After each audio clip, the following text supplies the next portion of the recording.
There's something seriously wrong with Germany's economy. Growth has stalled, there's a big hole in the public budget, and some of the country's most iconic companies are cutting jobs. No one in charge can agree on what to do. So, what happened? To find out, we need to go back to an era where everything seemed stable. An era where Germany was considered Europe's economic powerhouse. We need to revisit Germany under Angela Merkel. During her 16 years in office, economic growth was steady, unemployment came way down, and exports rose. And yet, her decisions are now being blamed for some of Germany's gravest economic problems. We're going to unpack this by looking at four major aspects of Merkelnomics: energy, public spending, migration, and trade with China. Let's start with a policy that's currently haunting her the most: Germany's dependence on Russian gas. In 2005, just days before Merkel took office, Russian energy giant Gazprom signed an agreement with German companies BASF and E.ON to build Nord Stream 1, a pipeline that would bring Russian gas to Germany via the Baltic Sea. The foundations for this were laid by Merkel's predecessor Gerhard Schröder, whose close friendship with Russian President Vladimir Putin endures to this day. But Merkel continued and expanded the project. In 2015, a year after Russia annexed Crimea, plans for a second pipeline, Nord Stream 2, were inked. Throughout Merkel's term, Germany's dependence on Russian gas rose from 40% to 49%. Not a huge jump, but part of a trend she didn't intend to reverse. Merkel justifies this on the basis that Germany's energy-intensive, export-focused industries needed cheap power. In her memoir, she writes, Germany's industrial foundation was strong and had to be shored up to safeguard jobs, which in turn safeguarded social security. Things could not have turned out any more differently. In February 2022, Chancellor Olaf Scholz halted the Nord Stream 2 project in response to Russia recognizing two breakaway regions in eastern Ukraine. Just days later, Putin began his full-scale invasion of the country. In September of that year, in an act of sabotage that remains officially unresolved, explosions ripped through Nord Stream 1 and 2. Germany's relationship with Russian gas ended abruptly. In the months that followed, energy prices spiked. The government provided companies with subsidies to lessen the pain. Still, the impact on German industry was severe. Chemicals giant BASF has cut well over 2,000 jobs in Germany and expanded in China instead. Steelmaker ThyssenKrupp has announced plans to slash up to 11,000 jobs. And all over the country, smaller, family-owned companies from bakeries to glassmakers have struggled to make ends meet. But the high cost of energy is just one reason the German industry is struggling. Another is lack of public spending, exemplified by outdated rail infrastructure, the recent collapse of a bridge in Dresden, and slow broadband, especially in rural areas. To understand the reason behind this underinvestment, we once again have to go back to the Merkel era, specifically to the year 2009. Germany was playing a leading role in the response to the Eurozone debt crisis, offering bailouts to the likes of Greece and Spain and demanding strict austerity in response. Recognizing that Germany's own public debt had risen sharply in the years prior to the crisis, Merkel introduced the debt brake, a limit on how much money the German government was able to borrow. 15 years on, these strict limits on borrowing are still in place, and they're being blamed for underinvestment in digital development, infrastructure, and, crucially, defense. In fact, a 2023 Constitutional Court ruling dictating their strict enforcement is also the reason Germany currently has a €60 billion hole in its budget. While politicians continue to squabble about the debt brake today, even Merkel herself says it's time to scrap it.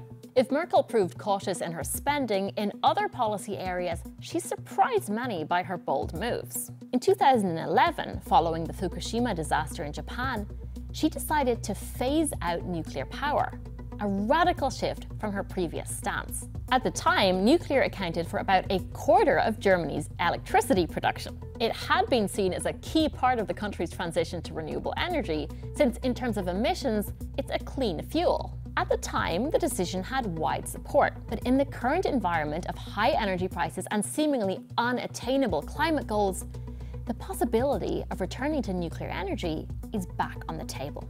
In a recent policy paper, the conservative CDU, the party likely to lead the next government, pledged to investigate the feasibility of a return to nuclear power and announced the goal of building the world's first nuclear fusion reactor in Germany. Remember, this is Merkel's own party we're talking about here. Okay, so we've seen how Merkel's energy policy and her strict spending rules haven't aged too well. But we haven't yet talked about the decision that has most come to define her legacy. In 2015, as conflicts raged in the Middle East, Europe faced a migration crisis.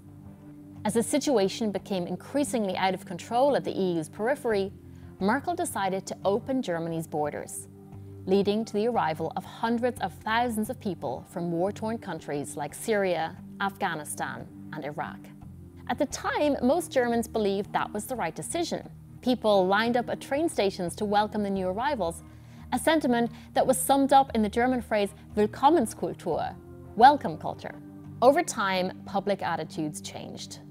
Widespread sexual assaults on women in Cologne and other German cities on New Year's Eve 2015, and the terrorist attack on a Berlin Christmas market 1 year later heightened security concerns about the impact of the open door policy. Support for Germany's far-right anti-immigrant party, the AfD, increased. Merkel's migration policy was grounded in a humanitarian impulse. In her memoir, she writes that the streams of people making their way from Hungary to Germany by train reminded her of scenes from the Prague Uprising of 1989, when East Germans fled to West Germany via the Czech capital. Still, it's unlikely that the reality of Germany's demographics were entirely absent from her mind. Germany has the twin problem of many advanced economies, an aging population and a low birth rate.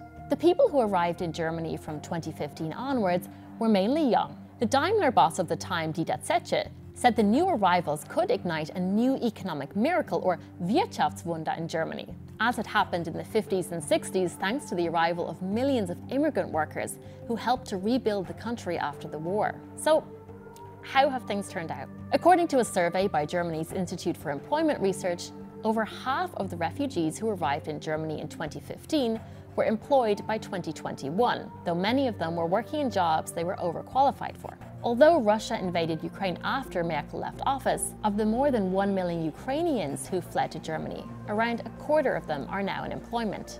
Many more are enrolled in German language courses. As time goes by, more of these people will enter the labour market. Still, the costs of bridging the gap are considerable. Last year, the German government spent almost 12 billion euros on welfare transfers for refugees. That figure includes things like unemployment benefit, rental support, and training courses. But if they stay, the long-term demographic effect could be positive. Last year, the average German woman had 1.26 children. The rate among the migrant community was higher at 1.74. A seemingly modest difference that will become more apparent over time. If Merkel thought she'd seen her share of crises with the debt drama of 2009 and the migration wave of 2015, she was wrong. In 2020, the pandemic hit. As businesses shut down, the government enabled companies to keep staff on reduced hours instead of laying them off. That policy, known as Kurzarbeit, prevented unemployment from spiraling. But the supply chain disruption the pandemic caused also exposed the pitfalls of another Merkel policy: deepening trade ties with China. During her time in office, the Chinese economy was growing many times faster than Germany was, offering a strong market for German exports like cars, industrial parts, and medical equipment. But Germany and other countries miscalculated the pace of technological development within China. Supported by substantial subsidies, Chinese companies charged ahead, especially in areas like electric mobility. Failing to recognize on time that China was becoming a high-end producer of e-vehicles is one big reason German car makers are struggling now. So after considering developments in energy, public spending, migration, and ties with China, what grade can one give Merkelnomics? Well, in an era of free-flowing trade and relatively uncomplicated geopolitical relations, her policies provided stability. Stability that also explained the German people's openness to migration. But the idea that such conditions would prevail proved short-sighted. With both Russia and China, a relationship that had once seemed business-friendly turned into the very opposite. The exit from nuclear energy has made it harder to reach climate goals. And yet, to this day, many people look back nostalgically to Merkel's rule. According to a recent survey, 61% of Germans believe things were better when she was in charge, suggesting that most blame the current government's infighting for the country's economic woes, rather than the legacy of her policies. Whether you see her as the last defender of the liberal world order or as an example of political naivety, Merkel was a once-in-a-lifetime leader. The decisions she made will shape Germany and the world for decades to come.